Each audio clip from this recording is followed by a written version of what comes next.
In CDSL, which is a very regulated and a high trust environment, how are you redefining talent readiness today? Sometimes what happens is people get into silos when in HR also. And I have seen it in multiple organizations where I've headed the function, where I see that if it's a talent management, the talent management is just focused on talent management. At max, will possibly peep into the L&D, but not beyond that. Do organizations really know what capabilities they already have? Like that statement is so true that skill is the new currency. So you cannot navigate or you cannot survive if you don't have the currency. Some of the organizations have really come up to that scale. And while I do my interactions with multiple CHROs whom I speak to, and I see that there are some organizations, yes, you're right, they are still struggling to identify this particular thing. But there are a large bunch of organizations who have already understood and they've cracked this code. And they've realized that the organization growth or people growth is no longer only vertical. So it is also horizontal. So that's the horizontal growth, that's the matrix that has been working very much. And it will end there. But the reality is the real challenge is in employee engagement. Like, how engaged is your employees? And when I talk about employee engagement, I'm not talking about doing some fun activity and taking some scores. Engagement means where your person is really engaged, is personally coming up to you and saying that, hey, I have a creative idea. Hey, I'm curious to know more. Hey, I have got a brilliant innovation for yourself. So these are the things I think. So I give those, I give this as a term, like if your CCC is high, then you've done it. Now, what are the CCC? Your CC is your communication is high, is absolutely clear. The second C is your curiosity is high, then it's absolutely clear. The third one is your clarity is high. If you were to define success for talent management over the next 2 years, what would meaningfully need to change? Hi, everyone. Welcome to the Third Bracket Talk series. Today, we're going to talk about redefining talent readiness. What do I mean by that? From workforce to capability engine. And to talk about that with us today, we have Joy Banerjee. Joy is a seasoned HR professional and a leadership expert with rich experience across both national and international markets. Over the years, Joy has worked and collaborated across global businesses, including Singapore, Kuala Lumpur, Hong Kong, London, New York, and Boston, bringing with him diverse multicultural perspective on people, leadership, and organizational growth. Known for blending empathy with strategy, Joy has been instrumental in driving people-centric initiatives, leadership development, and culture transformation. Beyond the corporate world, Joy is also a very passionate photographer who loves capturing stories, emotions, and moments through the lens. This is a deep reflection of appreciation for people and perspectives. We are excited to have him with us today for a very insightful conversation. Thank you for joining us today, Joy, for our Third Bracket Talk series podcast. Let me dive straight into the question, right? So, talent readiness typically in a regulated environment is a very different ballgame, right? So in CDSL, which is a very regulated and a high trust environment, how are you redefining talent readiness today? That's a very interesting question, in fact, and I think it's not only applicable for CDSL in today's world, but I think this is applicable for almost all the companies. I'll tell you the reason. The reason for that is we have got this animal called as artificial intelligence. And now what is happening is like all the roles, all the way the roles are being defined and it's been done, it's getting realigned completely. So it is applicable for, I think, not only CDSL, but across for all organizations. But now let me bring back our attention to CDSL. So in CDSL, basically what happens is you need to see that, what are the kind of roles that are unique in nature. So we did an extensive exercise to identify the kind of roles that we have so that we know each of the unique roles that is there. And based on those roles, then we mapped up the competency. So then what happens is we exactly know for a particular role what kind of a competency is required and whether those competency are available within the system or we have to look outside. Now, if it is found within the system, so it helps in twofold. Number one, it helps the organization because you have an internal resource who can be mobilized and can be utilized for a different role that he or she has. The second benefit is for the person concerned, it's a more wider experience that the person is going to get rather than being focused on something. So rather than being a specialist into one thing, he or she becomes a generalist for a larger thing. So that's a bigger advantage. Wow, that's right. So that's quite interesting. It's almost like moving from prepared talent to, continuously evolving talent in a way. And Yeah. therefore, readiness is no longer a state. I think it's become capability in itself, right? Yeah, yeah, absolutely. So in that sense, great.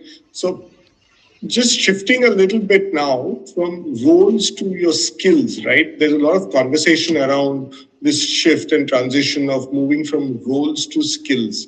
So, how real do you think is that shift in practice typically? And especially with large organizations like yours, which are right at the center of, financial framework. How do you think you manage that and how real is that? Was absolutely real. In fact, like that statement is so true that skill is the new currency. So you cannot navigate or you cannot survive if you don't have the currency. So it has an implication for the people who are working, and it also has an implication for the organization to see to it that you have the right kind of skill set so that you are able to perform better in the in the market as well as in the within the organization. So it's very much relevant in today's world, and it I think it was always relevant. But only thing is the complexities of the working or the complexities of business is becoming so very different now that you need to constantly see that what are the skill gaps which is there, and the skill gap analysis which at one point of time used to be a once in 4 years 5 years has now become a yearly activity by which you need to see what are the skill gaps that is there and how can I fill up those skill gaps. That's number one. Number two is there used to be a time when let me pick up IT for you because specifically our industry is more IT specific. So there used to be a time when if anything is to happen in that space, it is to give you some breathing time. Now what is happening is if you have seen something in the morning, by evening that is obsolete. So you have to be so agile. I think that the word of being nimble and being agile has become so much relevant today because it is changing very fast and a very rapid scale it is changing. And then of course I'll bring back my old animal, Mr. Artificial Intelligence, who's making our life even more difficult because while it's making life easier, if you are able to complement, but if you're not able to complement, it's making your life equally difficult. Yeah, and I think that's something which is as a measure. There's also this thing going around where people are saying that AI is going to replace humans very soon. Yeah. And I mean, there is also a theory that says that AI can never replace a human, but a human who knows how to use AI will replace eventually some of those. So that is also a matter of perspective, right? Now, what is interesting to see is that what was the genesis of making an AI? So AI is nothing but a culmination of algorithms. Now, who wrote these algorithms? So while yes, you some human has written that, yes, you've made it in such a manner that it can now start thinking on its own, applying its own logic and applying its own thought process. There is, of course, been the entire generation of AI, generative AI, and so on and so forth. So that is true, but at the end of the day, the creator is let's accept it. It's between you and me. Somebody created it, and that's where it is.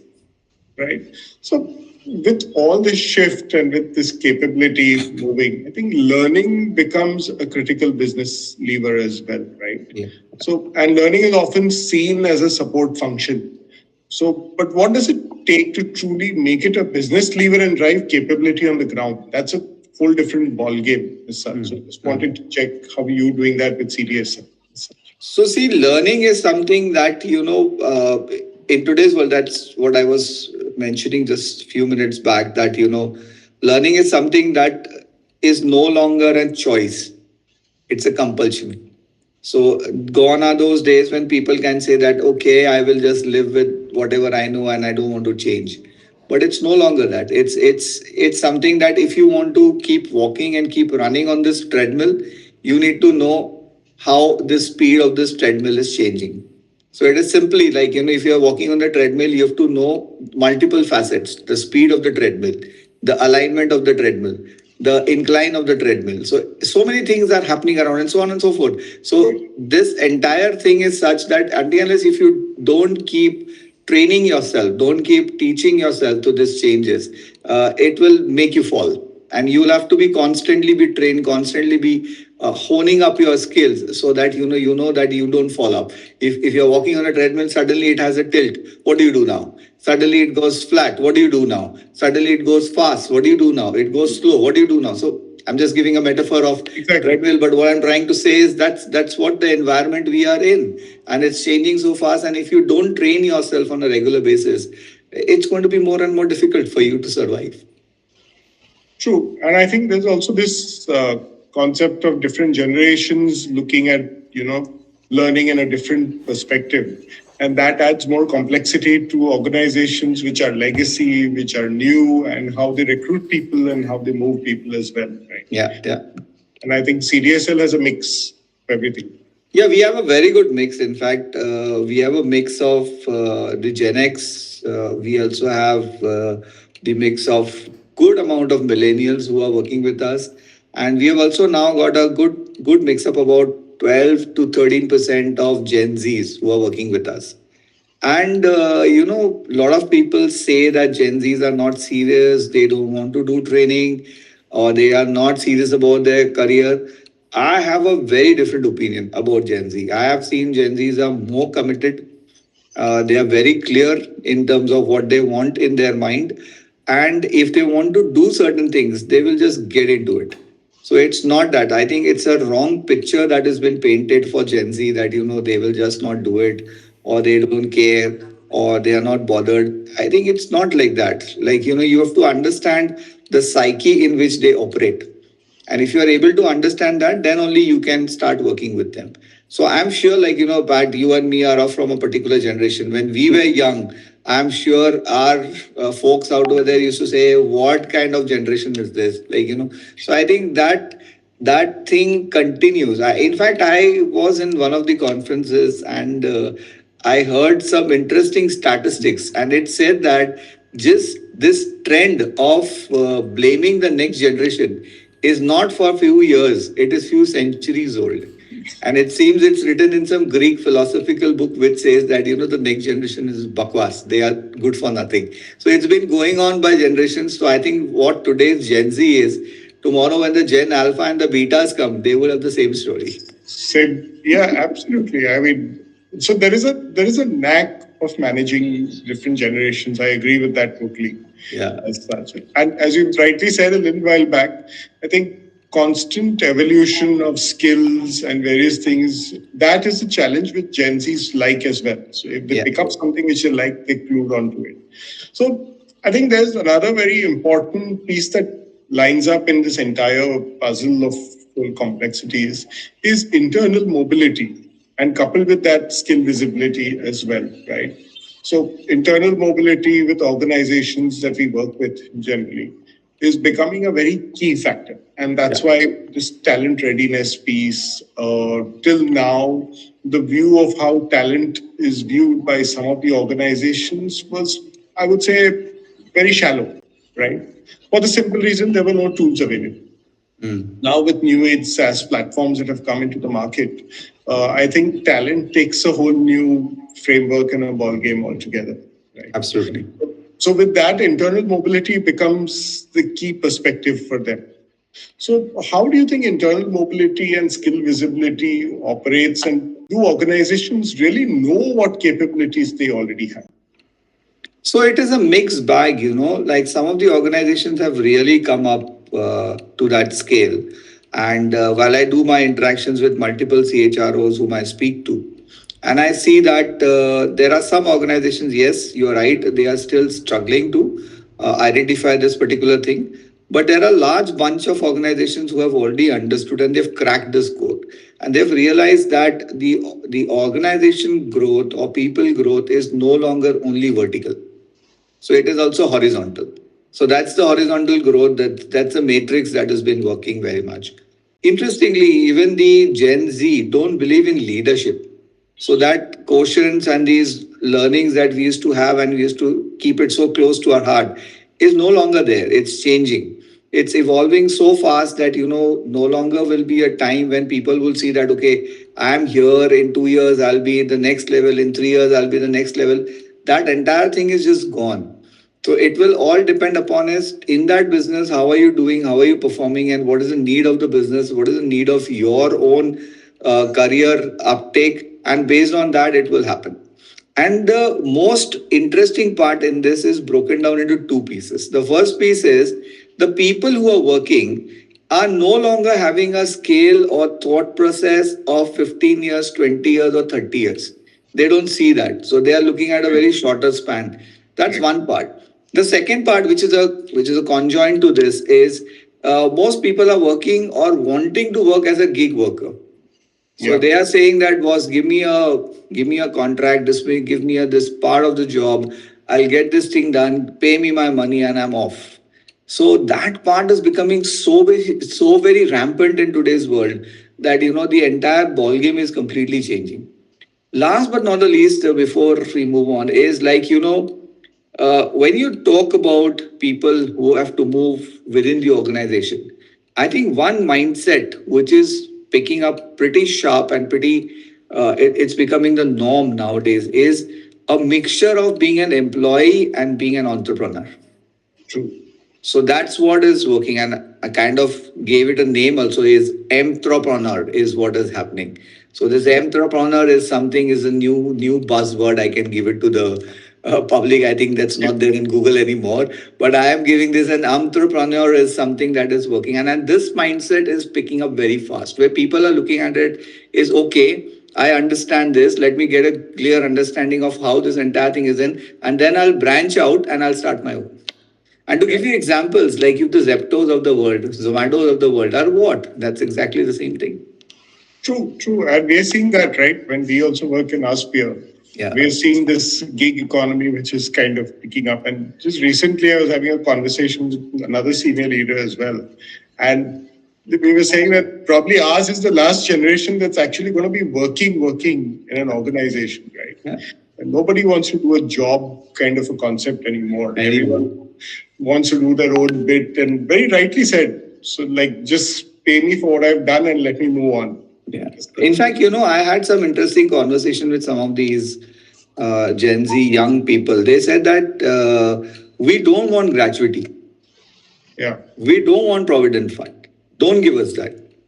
So I was like, but what about this? I will manage that. I don't need that thing, but give me that money in my hand. Correct. So see the dynamics is changing so fast, and if nobody's interested in that, so even government has to start thinking because this is a large pool of money that you're getting. If this is not happening, then how do you then tap into this potential? So they would be definitely investing somewhere, like either they will invest into shares, equities, or whatever. They will definitely not buy homes. I did another deep study into it, and I found, and this is interesting, right? In Mumbai itself, if you're buying a house which is less than 4 crores, the properties are not selling. Yeah. Yes. Very So the true. premium segment is selling. That's a different segment altogether. People want to buy that. But if you're buying a house which is less than a 4 crore property, there is enough inventory, but there are no buyers. True. True. So it's already started hitting us. We don't have to even wait. It's already hitting us where people are not wanting to buy.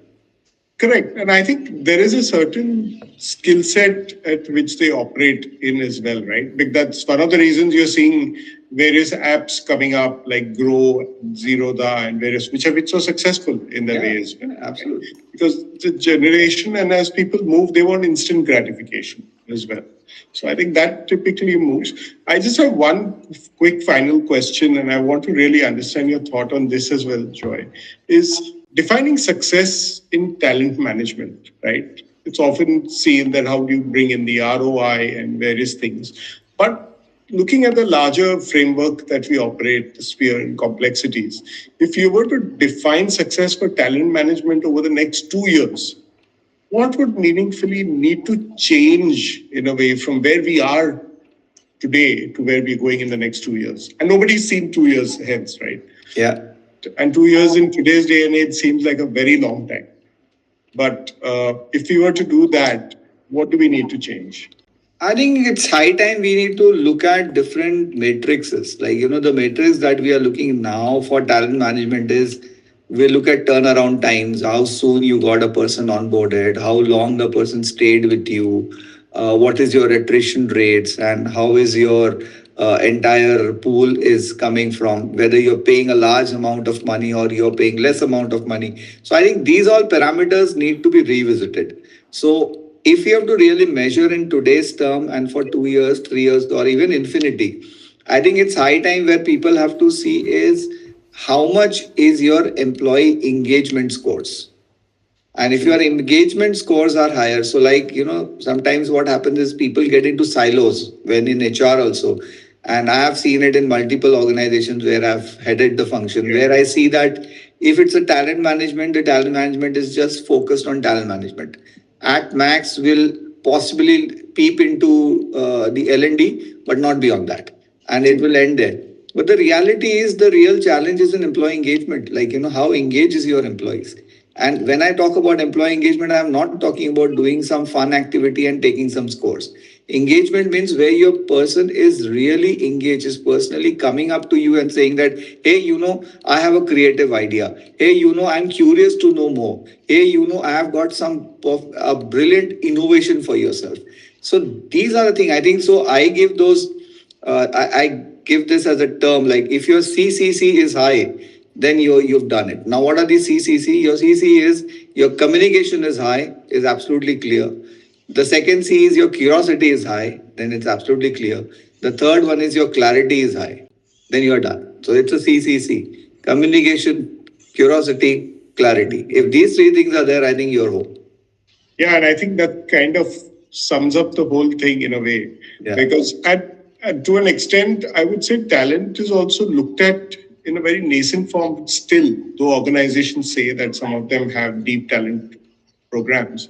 But it's still looked at as because leadership does not have view and visibility to talent dashboards. You ask somebody in an organization, where is your digital talent roadmap? And it's not there. It's not there. It's not. Right? Absolutely not there. In fact, people don't want to invest time into it. Like, that's a problem. So people have to realize that whether are you investing or are you spending?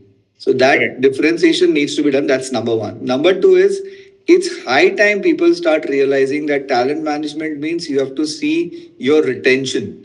So your retention is your new recruitment rather than recruiting and recruiting and recruiting. That really doesn't help. Correct. And then with that kind of recruiting, you also have a very generic form of learning that applies to everyone rather than focus. So that's again a high burn for an organization as well. So you'll be interested. You'll find one interesting thing is like a lot of companies do this assessments before the person joins. True. And they'll give you a JD based questionnaire and they say, let me see how good are you. And in most cases, your score would be very high when you got recruited. But then 1 year down the line and you've quit and you've left. Then they say, oh, it was a wrong fitment. That's why the person. Now, my question is, what kind of psychometric did you do? Exactly. And I think that's one aspect where people are just doing it as a tick mark activity. Exactly. It is a tick mark. And that's why it's not getting fulfilled. Also, once people join with a JD, there is no readiness for a competency framework. People don't have a competency frame as such. So, and these are all tedious tasks to do manually. And that's why I think the new age SaaS models have picked up so well. But I'll keep that for a different discussion with you, Joy. Sure. Thank you very much for your perspectives on all these aspects and keeping it simple so we can all understand. But it was a pleasure talking with you. Thank you so much. Thank you for this opportunity. Joy, thank you very much. This was incredibly insightful. It's very clear now that talent management is no longer about managing roles, but about enabling capability at scale, right? And that's where real competition or competitive advantage will lie as we go ahead. So thanks again for joining us, and thank you everyone for listening to us.